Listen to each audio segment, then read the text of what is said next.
श्री हनुमान जी महाराज के बल का तो कोई पार नहीं। रावण बड़ा बलवान। एक दिन रावण हनुमान जी से बोला कि हमारी आपकी लड़ाई हो जाए। हनुमान जी बोले तैयार, पर फैसला कैसे होगा? बड़ी देर तक लड़ाई होगी, तुम भी बलवान और हम पर भी राम जी की कृपा है। रावण बोला लंबा वाला युद्ध नहीं, एक एक मुक्के का युद्ध, एक मुक्का मैं मारूंगा, एक तुम मारो। हनुमान जी ने कहा हम तैयार है। रावण पहले मुक्का तुम ही मारो।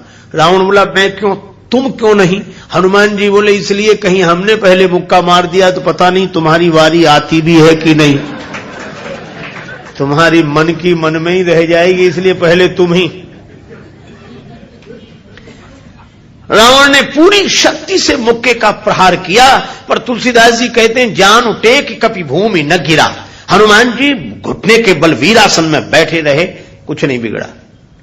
और रावण अपनी 20 आंखें बार बार बंद करे, फिर खोले, फिर हनुमान जी ने कहा कि आश्चर्य मत करो, हम स्वस्थ हैं, पर अब तुम तैयार हो जाओ।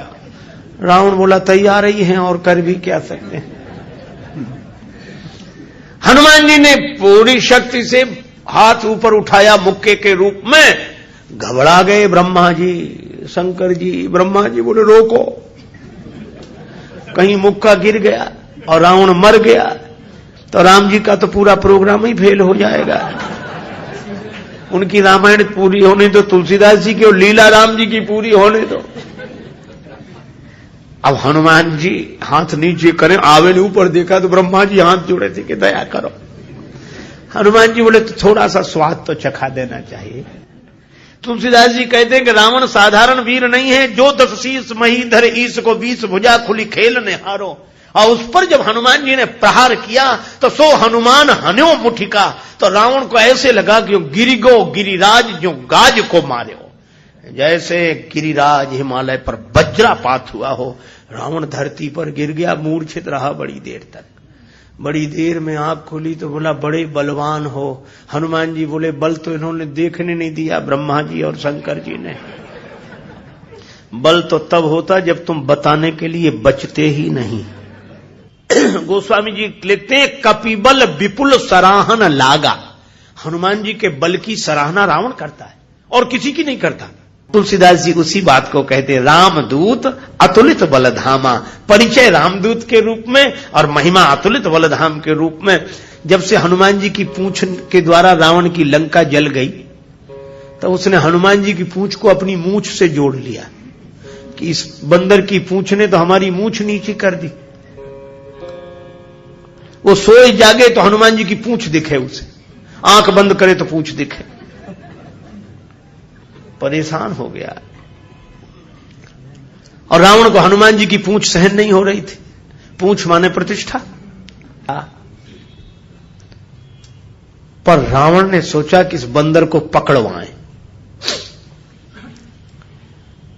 4 तरह की सेनाएं भेजी। हाथी पर सवार सैनिक, घुड़सवार, रथी और पैदल। और चारों सेनाओं ने हनुमान जी को चारों तरफ से घेरा। लक्ष्मण जी को चिंता हुई।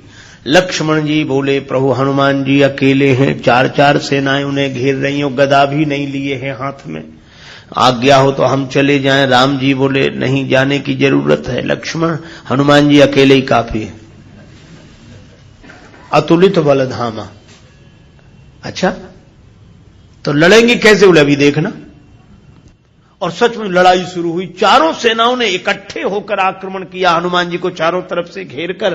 पर वारे बजरंग बली अतुलित बलधामम, वीर बजरंग बली ने जिस समय छलांग लगाई और ऐसी छलांग लगाई पवन के वेग को लज्जित करते हुए वीर बली बजरंग ने कि हाथी पर पहुंच गए। हाथी पर सवार सैनिक को नीचे गिरा दिया और पलटी खाकर विशाल रूप बनाकर हाथी को ही हाथों में उठा लिया। अब बोलो गदा से तो 2-4 मरते और हाथी जिस पे पटकेंगे 2-4 मरेंगे। और इतनी फुर्ती कि एक हाथ से इसमें हाथी, एक से उसमें हाथी, और दोनों हाथियों को ऐसे जो किया, हाथी सो हाथी मारे। हाथी उठा के हाथी पर पटक दिया। और इतने में घुड़सवार लोग आए तो घोड़ा उठाकर घोड़े पर और रथ उठाकर रथ पर। राम जी कहते वाह हनुमान वाह वाह वाह। 4 इन सेनाओं से, रथियों से, हाथी पर सवार सैनिकों से, घुड़सवार सैनिकों से अकेले लड़ रहे हैं। लक्ष्मण जी बोले कमाल कर रहे हैं हनुमान जी, 3-3 सेनाओं से हाथी को समाप्त कर देते हैं, दोनों मरते हैं। रथ जिस रथ पे पटके दोनों खराब, घोड़ा घोड़े पर पटके दोनों मर गए। लक्ष्मण जी बोले कमाल कर रहे हैं हनुमान जी। तुलसीदास जी बोले अतुलित बलधाम है। राम जी बोले लक्ष्मण और एक बात तो देखो, ये तो आगे का कमाल है, पीछे तो देखो। पीछे क्या? बोले पीछे पूंछ अपना कमाल कर रही। जो चक्कर में पड़ा, लपेटा, पटका, साफ किया, फिर दूसरे के लिए तैयार। और पूंछ की लंबाई निश्चित हो तो आदमी सोचे कि इस एरिया मत जाना, खतरा है, पर ये पूंछ बढ़ भी जाए और घट भी जाए। कवितावली में रावण सोच रहा था सेनाएं इकट्ठी गई है तो बंदर को पकड़ के लाएंगी। एक बंदर 4 सेनाएं, न तो सेनाएं लौटी, संवाददाता लौटे, समाचार देने वाले। रावण ने कहा बंदर कहां है? संवाद देने वाले बोले बंदर तो वहीं। सेनाएं कहां? बोले साफ मर गई सेनाएं। हां, क्यों? कहा कि महाराज उस बंदर के सामने टिकना मुश्किल है, जो सामने गए टिके ही नहीं, जाते ही साफ हो गए। रावण बोला वो ना समझ थे जो सामने गए, सामने अगर नहीं टिक रहे थे तो पीछे से वार करते, चोर हमला करते, पीछे से पकड़ते। संवाददाता बोले नाराज मत होना, आगे वाले तो कुछ देर टिके भी, पीछे वाले तो उतनी देर भी नहीं टिके। कहा पीछे क्या गड़बड़ी होती थी? बोले पूंछ में लपेट कर। रावण बोला चुप, फिर वही पूंछ, मेरे सामने पूंछ का नाम मत लो। संवाददाता बोले नहीं ले रहे। रावण ने सोचा कि इस बार हम भेजेंगे, अमर सेना भेजेंगे। कवितावली में वर्णन है मरने वाली सेना नहीं, अमर सेना, मरेगी नहीं। राम जी के दल में गुप्तचरों से समाचार पहुंचा कि अमर सेना आ रही है। विभीषण जी बड़े चिंतित हुए, राम जी चिंतित हुए, अमर हैं तो मरेंगे नहीं। और राम जी बोले हमारी प्रतिज्ञा कैसे पूरी होगी? निश्चरहीन करऊं मही, और ये है अमर। हनुमान जी को पता लगा। हनुमान जी बोले प्रभु चिंता मत करो, दास को आज्ञा दो, कल एक नहीं बचेगा। तो बोले अमर हैं, उन्हें मारोगे कैसे? वे अमर हैं। हनुमान जी बोले हम भी अमर हैं। राम जी बोले उन्हें ब्रह्मा जी ने वरदान दिया है कि तुम अमर रहो। हनुमान जी बोले हमें हमारी जानकी माता ने कहा अजर अमर गुण निधि सुत हो। जानकी माता का आशीर्वाद है, हम भी अमर है। लक्ष्मण जी बोले प्रभु इन्हीं को भेजो, ये अमर अमर की लड़ाई ठीक रहेगी। दूसरे दिन आई अमर सेना, हनुमान जी लड़े ही नहीं उनसे। सामने गए, किसी ने हनुमान जी से कहा लड़ते क्यों नहीं, अमर सैनिक सामने खड़े। हनुमान जी बोले पहले से पता है कि इन्हें मरना नहीं है, तो जिन्हें मरना ही नहीं है उनसे लड़ने से क्या फायदा, तो कुछ तो करो। बोले हाँ कुछ करते। और हनुमान जी ने क्या किया? कवितावली में वर्णन है। हनुमान जी के दाव में पड़े, हनुमान जी ने बड़ी लंबी पूंछ बढ़ाई पूंछ और सबको इकट्ठे ही लपेटा, लूम लपेट, और पूंछ में लपेट कर आकाश निहारी के अमर थे, बड़े घबरा गए। मरने वाले से जो नहीं मरते उन्हें ज्यादा चिंता होती। मरने वाला तो ये सोचकर निश्चिंत हो जाता कि ज्यादा से ज्यादा मरेंगे और क्या होगा, पर ये अमर थे, ये सोच रहे थे मरेंगे नहीं, पता नहीं कहां जा रहे हैं और कितने ऊपर से गिरेंगे, मरेंगे नहीं, इसलिए ज्यादा चिंता है। और हनुमान जी अतुलित बलधामा में ऐसी शक्ति से फेंका, चिंता से उनके शरीर सूख गए। क्यों? बोले चल आकाश में उड़ते ही जा रहे हैं कि ये तो और ऊपर उड़ रहे हैं और ऊपर जा रहे हैं। और हनुमान जी ने इतने ऊपर फेंक दिए कि पृथ्वी की गुरुत्वाकर्षण सीमा रेखा को पार कर गए।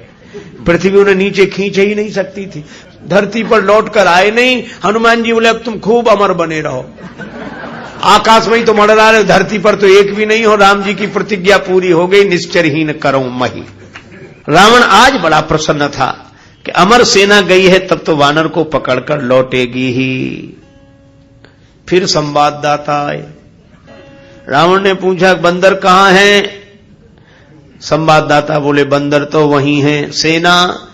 संवाददाता बोले ये कैसे कह दें कि मर गई, अमर थी तो मर तो नहीं गई पर गई, हमने जाते देखी, लौटकर आते नहीं देखी। तो कहा इतनी बड़ी सेना को आकाश में कैसे फेंक दिया? बोले फिर नाराज हो गया, पूंछ में लपेट कर। रावण बोला तुम लोग दूर चले जाओ, मैं सुनना नहीं चाहता पूंछ के बारे में कुछ। ठीक है ना सुन। रावण अकेले में सोचने लगा कि मैं भी तो जरा देखूं, यह काम अपने हाथ में लेता हूं, किसी को सौंपने से बात नहीं बनेगी। हनुमान जी रण प्रांगण में बैठे थे, रावण चुपके से गया पीछे से दबे पांव और उनकी पूंछ पकड़ी, 20 भुजाओं की ताकत लगाई कि पूंछ उखाड़ ही डालो। हनुमान जी लड़े नहीं। किसी ने कहा लड़ते क्यों नहीं? बोले सामने आता तो लड़ते, जो पीछे उससे क्या लड़े। तो कहा कुछ तो करो। रावण सोच रहा था कि हनुमान जी अब मुड़ेंगे और हमसे भिड़ेंगे, पर हनुमान जी न भिड़े न मुड़े, उड़े। ये तो उसको कल्पना नहीं थी कि ऐसा भी हो सकता है। उड़े उड़े बजरंग बली, और ऐसे उड़े। रावण पूंछ पकड़े था, जल्दी जल्दी में छोड़ नहीं सका। कल्पना होती तो छोड़ देता। रावण पूंछ पकड़े था, हनुमान जी उड़े तो रावण भी लटक गया। पहले पूंछ छोड़ नहीं रहा था, अब छोड़ सकता नहीं था, अब तो पूंछ ही आधार था। हनुमान जी उड़ते ही जाए, उड़ते ही जाए। अब रावण ही कह रहा था कि हे शंकर भगवान, ये पूंछ कहीं टूट न जावे या हमारे हाथ से छूट न जावे, नहीं हम तो कहीं के नहीं रहे, न धरती के न आसमान के। तुलसीदास जी बोले रावण, जिनके चरण पकड़ने चाहिए उन संतों की प्रतिष्ठा की पूंछ उखाड़ने की कोशिश करोगे तो कहीं के नहीं रहोगे, न धरती के न आसमान के।